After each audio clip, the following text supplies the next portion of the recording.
ब्रह्मांड अंतरिक्ष और समय और उनकी सामग्री, ग्रहों, सितारों, आकाशगंगाओं और पदार्थ और ऊर्जा के अन्य सभी रूपों सहित है, जबकि पूरे ब्रह्मांड का स्थानिक आकार अज्ञात है, लेकिन अवलोकन योग्य ब्रह्मांड के आकार को मापना संभव है, जिसका अनुमान वर्तमान में 93 बिलियन प्रकाश वर्ष है। विभिन्न बहुविध परिकल्पनाओं में ब्रह्मांड एक बड़ी बहुसंख्या के कई वियोगित घटक भागों में से एक है, जिसमें स्वयं अंतरिक्ष और समय और इसकी सामग्री शामिल होती है। परिणामस्वरूप ब्रह्मांड और मल्टीवर्स ऐसे सिद्धांतों का पर्याय है। ब्रह्मांड के सबसे पुराने ब्रह्मांड संबंधी मॉडल प्राचीन ग्रीक और भारतीय दार्शनिकों द्वारा विकसित किए गए थे और भूवैज्ञानिक थे, जो पृथ्वी को केंद्र में रखते थे। सदियों से अधिक सटीक खगोलीय टिप्पणियों ने निकोलस कोपरनिकस को सौर मंडल के केंद्र में सूर्य के साथ हेलियोसेंट्रिक मॉडल विकसित करने के लिए प्रेरित किया।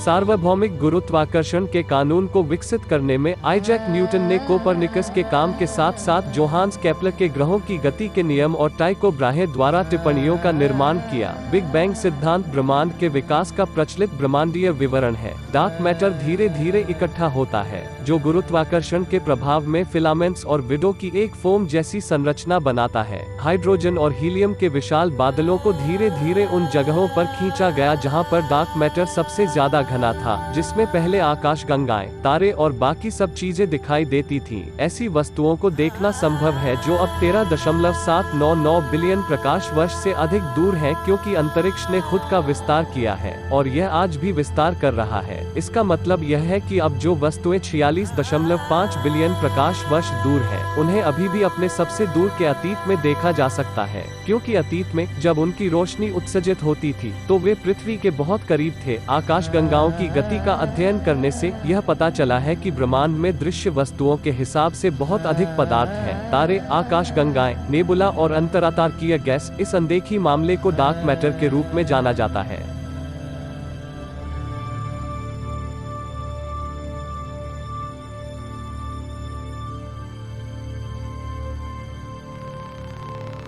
डार्क का मतलब है कि मजबूत अप्रत्यक्ष सबूतों की एक विस्तृत श्रृंखला है जो यह मौजूद है, लेकिन हमने अभी तक इसका प्रत्यक्ष रूप से पता नहीं लगाया है। सितारे, ग्रह और दृश्यमान गैस बादल केवल 6% सामान्य पदार्थ या पूरे ब्रह्मांड का लगभग 0.29% बनाते हैं। ब्रह्मांड के अंतिम भाग्य के बारे में कई प्रतिस्पर्धी परिकल्पनाएं हैं और क्या अगर कुछ भी बिग बैंग से पहले, जबकि अन्य भौतिकविदों और दार्शनिकों ने अटकलों से इनकार कर दिया, तो संदेह है कि पूर्व राज्यों के बारे में जानकारी कभी भी सुलभ होगी। कुछ भौतिकविदों ने विविध परिकल्पनाओं का सुझाव दिया है, जिसमें हमारा ब्रह्मांड कई ब्रह्मांडों में से एक हो सकता है जो इसी तरह मौजूद है। भौतिक ब्रह्मांड को अंतरिक्ष और समय और उनकी सामग्री के रूप में परिभाषित किया गया है। इस तरह की सामग्री में विद्युत चुंबकीय विकिरण और द्रव्य, और इसलिए ग्रहों, चंद्रमा, सितारों, आकाशगंगाओं और अंतरिक्ष की सामग्री सहित इसके विभिन्न रूपों में सभी ऊर्जा शामिल है। ब्रह्मांड में भौतिक कानून भी शामिल हैं जो ऊर्जा और पदार्थ को प्रभावित करते हैं, जैसे संरक्षण कानून, शास्त्रीय यांत्रिकी और सापेक्षता। ब्रह्मांड को अक्सर अस्तित्व की समग्रता के रूप में परिभाषित किया जाता है, या जो कुछ भी मौजूद है वह सब कुछ जो अस्तित्व में है, और वह सब कुछ जो अस्तित्व में है। ब्रह्मांड के विकास के लिए प्रचलित मॉडल बिग बैंग सिद्धांत है। बिग बैंग मॉडल में कहा गया है कि ब्रह्मांड की सबसे प्रारंभिक स्थिति एक बेहद गर्म और घनी थी, और यह कि ब्रह्मांड बाद में विस्तारित और ठंडा हो गया। यह मॉडल सामान्य सापेक्षता पर आधारित है और समरूपता और अंतरिक्ष के आइसोट्रॉपी जैसी मान्यताओं को सरल बनाने पर आधारित है।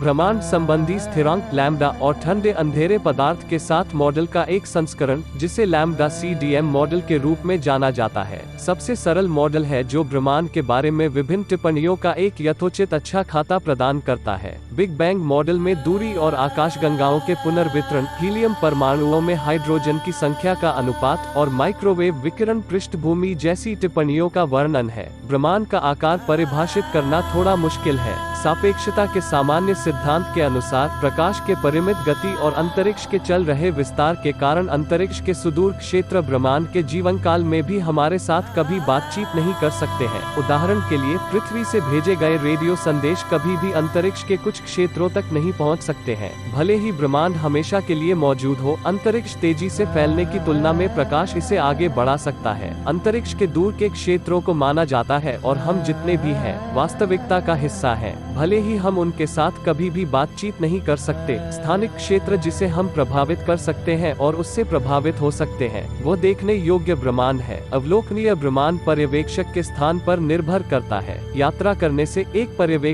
पर्यवेक्षक की तुलना में स्पेस टाइम के एक बड़े क्षेत्र के संपर्क में आ सकता है जो अभी भी बना हुआ है।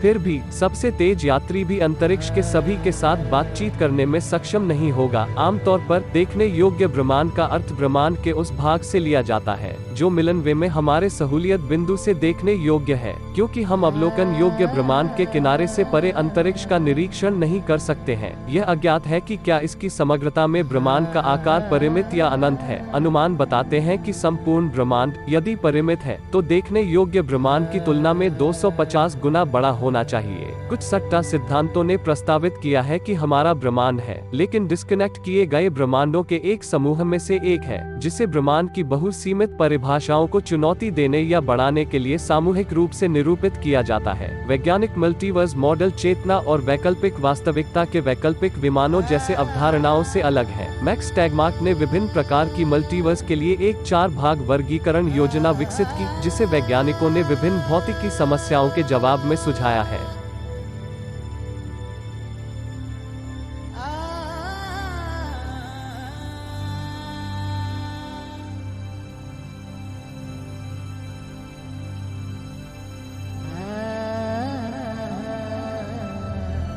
ऐसी विविधताओं का एक उदाहरण प्रारंभिक ब्रह्मांड के अराजक मुद्रास्फीति मॉडल के परिणाम स्वरूप है। एक और बहुसंख्या है जो क्वांटम यांत्रिकी की कई दुनिया की व्याख्या के परिणाम स्वरूप है। इस व्याख्या में क्वांटम सुपरपोजिशन और डिकोरेंस के समान समानांतर दुनिया उत्पन्न की जाती है, जिसमें लहर के सभी राज्यों को अलग अलग दुनिया में महसूस किया जाता है। प्रभावी रूप से कई दुनिया की व्याख्या में मल्टीवर्स एक सार्वभौमिक तरंग के रूप में विकसित होता है। अगर बिग बैंग ने हमारे मल्टीवर्स को बनाया है तो मल्टीवर्स का एक पहनावा बनाया गया है। पहनावा की लहर फंक्शन इस अर्थ में उलझ जाएगी। कई संस्कृतियों में दुनिया और ब्रह्मांड की उत्पत्ति का वर्णन करने वाली कहानियां हैं। संस्कृति आमतौर पर इन कहानियों को कुछ सत्य मानती है, हालांकि इस बात की कई अलग अलग मान्यताएं हैं कि ये कहानियां अलौकिक उत्पत्ति में विश्वास रखने वालों के बीच कैसे लागू होती हैं। एक देवता से लेकर सीधे ब्रह्मांड की रचना करना, जैसे कि यह अब एक भगवान के लिए गति में पहिए स्थापित करना है। उदाहरण के लिए तंत्र जैसे तंत्र बड़ा धमाका और विकास। नृविज्ञानियों और मानव विज्ञानी जो मिथकों का अध्ययन करते हैं ने विभिन्न विषयों के लिए विभिन्न वर्गीकरण योजनाओं को विकसित किया है जो सृजन की कहानियों में दिखाई देते हैं। ब्रह्मांड का पता लगाने के लिए बहुत बड़ा है, लेकिन हमें करीब आने की कोशिश करनी चाहिए।